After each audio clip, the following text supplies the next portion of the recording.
పత్రికా మిత్రులందరికీ నమస్కారం. మాకు రాజకీయ ప్రయోజనాల కంటే కూడా రాష్ట్ర ప్రజల ప్రయోజనాలు, రాష్ట్రం బాగోగులు ముఖ్యం. కాబట్టే మేము ఈరోజు ప్రధాన ప్రతిపక్షంగా రాష్ట్ర ప్రజల పక్షాన కేంద్ర మంత్రివర్యులు, కేంద్ర రైల్వే మరియు ఐటీ మంత్రివర్యులు అశ్విని వైష్ణవ్ గారిని గౌరవ పార్లమెంట్ సభ్యులతో సహా కలిసి మా జగదీశ్వర్ రెడ్డి గారు నేను కలవడం జరిగింది.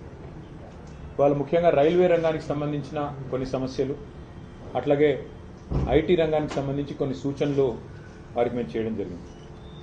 ప్రస్తుతం రాష్ట్రంలో ఈరోజు మరి ఈ సౌత్ సెంట్రల్ రైల్వే, దక్షిణ మధ్య రైల్వే ఏదైతే ఉందో దీన్ని పునర్విభజన చేసే కార్యక్రమం నడుస్తూ ఉంది. మేము గౌరవ మంత్రి గారికి చెప్పింది ఏమంటే, దయచేసి మీరు కాజీపేట ప్రజల కోరిక, వరంగల్ ప్రజల కోరిక, కాజీపేటలో రైల్వే డివిజన్ కావాలని, రావాలని, అందులో భాగంగా దయచేసి కాజీపేటలో ఒక రైల్వే డివిజన్ని ఏర్పాటు చేయాలని చెప్పి మేము వారిని కోరడం జరిగింది. ఇది మా ప్రతిపాదన కాదు, రైల్వే ఉద్యోగులు, రైల్వేకి సంబంధించిన నిపుణులు చెప్తున్న ప్రతిపాదన. మేము ప్రతిపాదించిన ఈ రైల్వే డివిజన్లో కాజీపేట బల్లార్షా, పెద్దపల్లి నిజామాబాద్, కాజీపేట ఎర్రుపాలెం, డోర్నకల్ మనుగూరు, మోతమర్రి విష్ణుపురం, కాజీపేట వంగపల్లి సెక్షన్లు ఉండాలని సూచించాం. రైల్వే ఉద్యోగులు కూడా ఈ విషయంలో సంపూర్ణ మద్దతు తెలియజేస్తూ ఉన్నారు. ఇక్కడ విషయం ఏమంటే 900 కిలోమీటర్లు మాత్రమే ఉండే గుంటూరుని ఒక డివిజన్గా చేస్తూ ఉన్నారు. మాకు ఆ విషయంలో అభ్యంతరం లేదు. అట్లాగే 2200 కిలోమీటర్లతో విజయవాడ గుంతకల్ డివిజన్ పనులు కూడా జరుగుతూ ఉన్నాయి. మరి ఇక్కడ కాజీపేటలో దాదాపు 2000 కిలోమీటర్ల ట్రాక్ ఉంది, కాబట్టి దీన్ని కూడా డివిజన్గా ఏర్పాటు చేయాలని కోరాం. అట్లాగే మా రవిచంద్ర గారు కూడా కొత్తగూడెం డివిజన్ ఏర్పాటు చేసే సాధ్యాసాధ్యాలు పరిశీలించాలని చెప్పి వారు కూడా వివరంగా మరి మంత్రి గారికి రిప్రజెంటేషన్ కూడా ఇవ్వడం జరిగింది. సో కాజీపేట డివిజన్ అనేది ఒక డిమాండ్గా, అట్లాగే కొత్తగూడెం డివిజన్ అనేది మరొక డిమాండ్గా సాధ్యాసాధ్యాలు పరిశీలించి ఏ రకంగా చేస్తే బాగుంటుందో మరి న్యాయం చేయాలి అని చెప్పి వారికి కోరడం జరిగింది. అట్లాగే మీరు హైదరాబాద్ నుంచి కరీంనగర్ దాకా ఉన్న కొత్తపల్లి మనోహరాబాద్ రైల్వే లైన్ ఏదైతే ఉందో, పెద్దలు కేసీఆర్ గారు ఆనాడు కేంద్ర మంత్రిగా ఉన్నప్పుడు 2004-05 సంవత్సరంలో ఆ రోజు అప్పటి ప్రధానమంత్రి మన్మోహన్ సింగ్ గారిని ఒప్పించి ఆనాటి కరీంనగర్ పార్లమెంట్ సభ్యుడిగా కేసీఆర్ గారు కొత్తపల్లి, మనోహరాబాద్, సిద్దిపేట, సిరిసిల్ల, వేములవాడ మీదుగా చొప్పదండి నియోజకవర్గం మీదుగా కరీంనగర్కు కలిపే ఈ బ్రాడ్ గేజ్ రైల్వే ప్రాజెక్టును ఆ రోజు మంజూరు చేయించారు, దాదాపు 21 సంవత్సరాల కిందట. ఇది మొత్తం 151 కిలోమీటర్ల ప్రతిపాదన. కానీ ఎప్పుడైతే కేసీఆర్ గారు మరి తెలంగాణ ఇవ్వనందుకు నిరసనగా కేంద్ర మంత్రివర్గం నుంచి పక్కకు జరిగారో 2006లో, 2006 నుంచి 14 వరకు 8 సంవత్సరాలు కాంగ్రెస్ ప్రభుత్వం ఆ ప్రతిపాదనను పూర్తిగా కోల్డ్ స్టోరేజ్లో పెట్టింది, పక్కన పెట్టింది. ఆ తర్వాత తిరిగి మళ్ళీ తెలంగాణ ఏర్పడ్డ తర్వాతనే మళ్ళీ ఇక్కడ కేంద్రంలో బీజేపీ ప్రభుత్వం వచ్చినాక మేము వారిని సంప్రదించి వారికి కొన్ని మరి కీలకమైన నిర్ణయాలు తీసుకోవడం వల్ల ముందుకు కదిలింది. అందులో ఏం చెప్పాము, ఉచితంగా భూసేకరణ మేమే చేసిస్తామని చెప్పి ఆ రోజు రాష్ట్ర ప్రభుత్వ పరంగా మనం ప్రతిపాదించడం జరిగింది. అట్లాగే 3వ వంతు ప్రాజెక్టు నిర్మాణ ఖర్చులో కూడా 3వ వంతు మేము భరిస్తాం, 1/3 కాస్ట్ మేము భరిస్తామని చెప్పాం.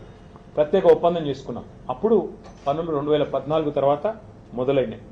మరి మొదలైన పనులు మధ్యలో కోవిడ్ వచ్చినా, ఇంకా ఇతరత్ర సమస్యలు వచ్చినా, మోడీ గవర్నమెంట్ సహకరించకపోయినా మనోహరాబాద్ నుంచి సిద్దిపేట వరకు సుమారు 76 కిలోమీటర్ల వరకు రైల్వే లైన్ పూర్తయింది. పూర్తయి అక్టోబర్ 3, 2023 అంటే మేము దిగిపోకంటే 2 నెలల ముందే ఆ 76 కిలోమీటర్లు పూర్తి చేశాం. కానీ మిగతా 75 కిలోమీటర్లు ఏదైతే ఉందో సిద్దిపేట, సిరిసిల్ల, వేములవాడ, అక్కడి నుంచి మనకి చొప్పదండి మీదుగా కొత్తపల్లి పోయేది, ఇంతవరకు మళ్ళీ 2.5 సంవత్సరాల్లో కాంగ్రెస్ ప్రభుత్వం వచ్చింది, మళ్ళీ ఆ రైల్వే లైను మళ్ళీ ఆగమైపోయే పరిస్థితి. అందుకే ఇవాళ కేంద్ర మంత్రి గారిని తెలంగాణ ప్రభుత్వం ఇంకా కొన్ని డబ్బులు ఇవ్వాలి. మనం గతంలో చేసుకున్న ఒప్పందం ప్రకారం 416 కోట్ల రూపాయలు మరి ఇవ్వాలి. అది ఇవ్వకపోవడం వల్లనే ఇవాళ కాంగ్రెస్ ప్రభుత్వ సహాయ నిరాకరణ వల్లనే ఆగింది అని చెప్పి మంత్రి గారు కూడా మాకు చెప్పడం జరిగింది. భూసేకరణ మరొక 96 హెక్టార్లు చేయాల్సి ఉంది అని చెప్పి మరి ఇక్కడ రాజ్యసభలో కేంద్ర ప్రభుత్వం మా సభ్యులు ప్రశ్న అడిగితే సమాధానం కూడా ఇచ్చారు. ఇక్కడ వాస్తవం ఏమంటే 20 ఏళ్ల కింద ప్రతిపాదించిన ప్రాజెక్ట్ ఇక అది సమయం గడిచిన కొద్దీ కాస్ట్ పెరుగుతూ ఉంది.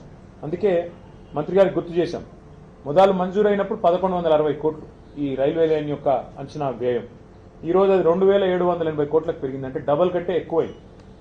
ఈ ప్రాజెక్ట్ వల్ల లాభం ఏంటి ఈ రైల్వే లైన్ వల్ల అంటే, మధ్యలో టెక్స్టైల్ హబ్గా ఉన్న సిరిసిల్ల, మరి ఒక తిరుపూర్ స్థాయిలో తమిళనాడులో ఎదిగేదానికి ఆస్కారం ఉన్న ప్రాంతం సిరిసిల్ల. వాళ్ళ సిరిసిల్ల నుంచి వస్త్ర ఉత్పత్తులు, అపారెల్ పార్క్ కానీ టెక్స్టైల్ పార్క్ కానీ అక్కడి నుంచి ప్రపంచ విపణిలోకి పోతా ఉన్నాయి, ప్రపంచ మార్కెట్లోకి పోతా ఉన్నాయి. ఇవాళ న్యూయార్క్ దాకా, అమెరికా దాకా కూడా సిరిసిల్లలోని కొన్ని కంపెనీలు తమ తమ టెక్స్టైల్ ఉత్పత్తులను వారు ఎక్స్పోర్ట్ చేస్తూ ఉన్నారు. అట్లాగే పక్కన దక్షిణ కాశీగా పేరుపడ్డ వేములవాడ కూడా అదే సర్క్యూట్లో ఉంది. కాబట్టి రాజరాజేశ్వర స్వామి దేవాలయం అక్కడే ఉంది. లక్షలాది మంది మరి ఆ దేవాలయాన్ని కూడా సందర్శిస్తూ ఉంటారు. అందుకే ఇంతటి ప్రాధాన్యత కలిగిన ఈ లైన్ని మరి వెంటనే ప్రయారిటీ కింద టేకప్ చేయాలని చెప్పి అశ్విని వైష్ణవ్ గారిని, కొంత రాష్ట్ర ప్రభుత్వాన్ని ఒక ముళ్ళుగర్రతో పెట్టి పొడిచినట్టయితే ఏమైనా కదులుతారేమో. నేను చెప్తే ఎట్లాగూ వారు వినరు, మీరన్నా గట్టిగా మీ డిపార్ట్మెంట్ కాబట్టి చెప్పండి అని చెప్పి వారిని కోరారు. దాంతోపాటు సిరిసిల్ల వేములవాడ రైల్వే స్టేషన్ కూడా అత్యాధునికమైన సౌకర్యాలతో అమృత్ భారత్ స్టేషన్ పథకంలో చేర్చాలని చెప్పి కూడా వారిని కోరారు. దాని తర్వాత ఆ స్టేషన్ నుంచి, తంగళ్లపల్లి రైల్వే స్టేషన్ నుంచి నేరుగా మిడ్ మానేర్ రిజర్వాయర్ మీదుగా ఎలాంటి ల్యాండ్ ఎక్విజిషన్ అవసరం లేకుండా ధవళేశ్వరం వద్ద ఎట్లా అయితే ఒక రైల్ కమ్ రోడ్ బ్రిడ్జ్ ఉందో అదే పద్ధతుల్లో ఒక రైల్ కమ్ రోడ్ బ్రిడ్జ్ని కూడా మంజూరు చేయండి అని చెప్పి గౌరవ మంత్రి గారిని మరి కోరడం కూడా జరిగింది. అట్లాగే ఇవాళ మీరు గమనించినట్టయితే హైదరాబాద్ నుంచి ఇవాళ వరంగల్ మీదుగా మన కాజీపేట జంక్షన్ మీదుగా మనకు ఢిల్లీ రైళ్లు అన్నీ వస్తూ ఉంటాయి.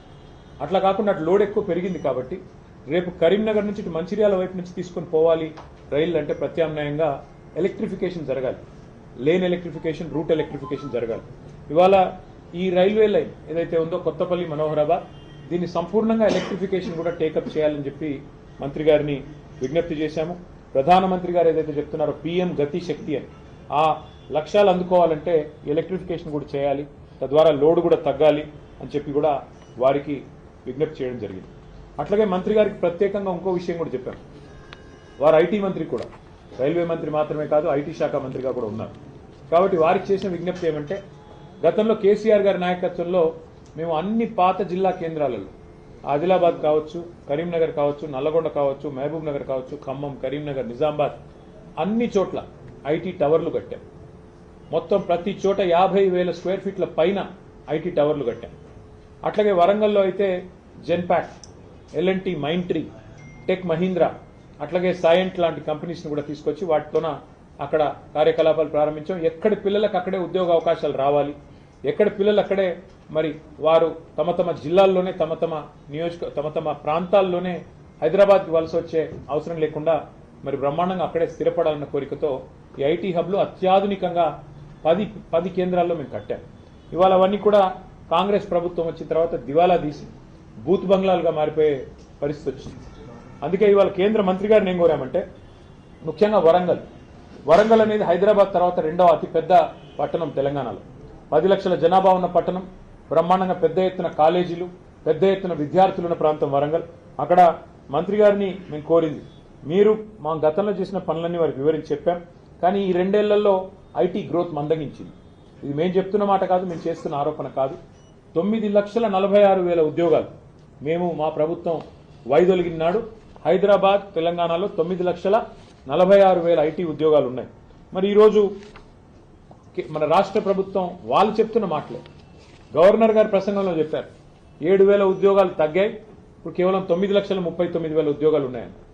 మొన్న బడ్జెట్ ప్రసంగంలో బట్టి విక్రమార్క చెప్పారు, ఆర్థిక మంత్రి గారు, డిప్యూటీ సీఎం గారు, కేవలం 9,39,000 అంటే మేము దిగిపోయిన నాడున్న ఉద్యోగాల కంటే 7,000 ఉద్యోగాలు ఇవాళ రాష్ట్రంలో ఐటీ రంగంలో తగ్గినాయని చెప్పి రాష్ట్ర ప్రభుత్వమే స్వయంగా ఒప్పుకుంటా ఉంది.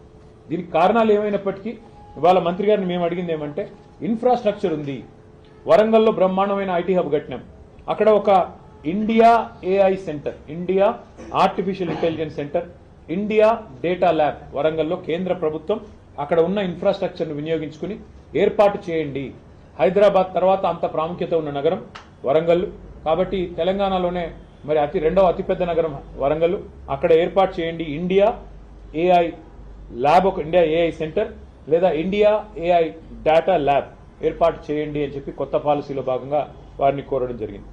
అట్లాగే కరీంనగర్, ఖమ్మం అక్కడ సైబర్ సెక్యూరిటీకి సంబంధించిన ఒక ఆర్టిఫిషియల్ ఇంటెలిజెన్స్ కేంద్రాన్ని ఏర్పాటు చేయండి, సెంటర్ ఆఫ్ ఎక్సలెన్స్ ఏర్పాటు చేయండి అని వారిని కోరాం. అట్లాగే సెమీ కండక్టర్ డిజైన్ మరియు డీప్ టెక్ రంగాల మీద మరి దృష్టి సారించే విధంగా STPI centre, software technology parks of India సెంటర్లను, centre of excellence, centre for entrepreneurship కూడా ఏర్పాటు చేయండి. మీకు ఇష్టమైన చోట, అది మహబూబ్నగర్ కావచ్చు, నల్లగొండ కావచ్చు, మీకు ఇష్టమైన చోట ఈ 10 ప్రాంతాలు ఉన్నాయి. ఎక్కడ మీకు అనుకూలంగా ఉంటే అక్కడ మీరు దయచేసి ఇది కూడా ఏర్పాటు చేయండి. సో ఒక centre of excellence of STPI on entrepreneurship ఏర్పాటు చేయమని కోరాం. దాంతోపాటు మరి అందుబాటులో ఉన్న ఈ IT టవర్లలో అన్ని మౌలిక సదుపాయాలు ఉన్నాయి. రాష్ట్రమంతా T-Fiber కార్యక్రమాన్ని కూడా మా ప్రభుత్వమే చేసింది. కనెక్టివిటీ రాష్ట్రం అంతటా కూడా ఉంది. కాబట్టి పాలసీ ఫ్రేమ్వర్క్ కూడా సిద్ధంగా ఉంది, ఇన్ఫ్రాస్ట్రక్చర్ సిద్ధంగా ఉంది. ఈ అన్ని నగరాలు, అన్ని పట్టణాలు ఇప్పటికి మా ప్రభుత్వం వచ్చింటే ఉపాధి కేంద్రాలుగా మారే అవకాశం ఉంది. యంగ్స్టర్స్కి హైదరాబాద్కి, బెంగళూరుకి పోయే అవసరం లేకుండా ఇంకా ఎక్కువ IT విస్తరణ జరిగేదానికి మా ప్రణాళికలు ఉండినాయి. కానీ ఈ ప్రభుత్వం, కాంగ్రెస్ ప్రభుత్వం పట్టించుకోవట్లేదు. మీరన్నా జోక్యం చేసుకొని వారికి తెలియజెప్పండి. ఈ Tier 2 సిటీస్ అంటే ద్వితీయ శ్రేణి పట్టణాలు, వాటిని మరి పెంచాలి, విస్తరించాలి. ప్రపంచవ్యాప్తంగా ఉన్న ట్రెండ్కు అనుకూలంగా మనం కూడా AIని వినియోగించుకోవాలి, ఆర్టిఫిషియల్ ఇంటెలిజెన్స్ని. అందులో భాగంగానే AI డేటా ల్యాబ్స్ కానీ, AI సెంటర్స్ కానీ ఏర్పాటు చేయండి అని చెప్పి మరి కేంద్ర మంత్రి గారికి కొన్ని విలువైన సూచనలు కూడా చేయడం జరిగింది. దాదాపు అన్ని విషయాలు కూడా వారు విన్నారు. మరి విని తప్పకుండా పరిశీలిస్తానని చెప్పి మాటిచ్చారు. మాటిచ్చిన తర్వాత మరి రైల్వే, అదేవిధంగా IT 2 రంగాలకు సంబంధించి కూడా చాలా సావధానంగా అన్ని కూడా వారికి వివరించి చెప్పాము. న్యాయం జరుగుతుంది అని చెప్పి ఆశిస్తాము. Thank you. ఢిల్లీకి వస్తుంది సీఎం రేవంత్ రెడ్డి ఉంటున్నటువంటి సమయంలోనే కేటీఆర్ వస్తున్నారు. ఇద్దరు ఏదో కోఆర్డినేషన్ చేసుకోవడానికి, మీటింగ్ పెట్టుకోవడానికి వస్తున్నారని చెప్పి మధ్యాహ్నం ధర్మపురి అరవింద్ కామెంట్. అంటే ఆయన జూబ్లీ హిల్స్ లో ఉంటాడు, నేను కొద్ది దూరంలో ఉంటాను. మాకు ఢిల్లీ దాకా రావాల్సిన అవసరం సీక్రెట్ మీటింగ్స్. అంటే రేవంత్ రెడ్డి గారు కేసులు పెట్టేది మా మీద, రోజు తెల్లారలేస్తే దాడి చేసేది మా మీద. రేవంత్ రెడ్డి గారికి రహస్య మిత్రులు బీజేపీ వాళ్ళని రాష్ట్రం అందరికీ తెలుసు.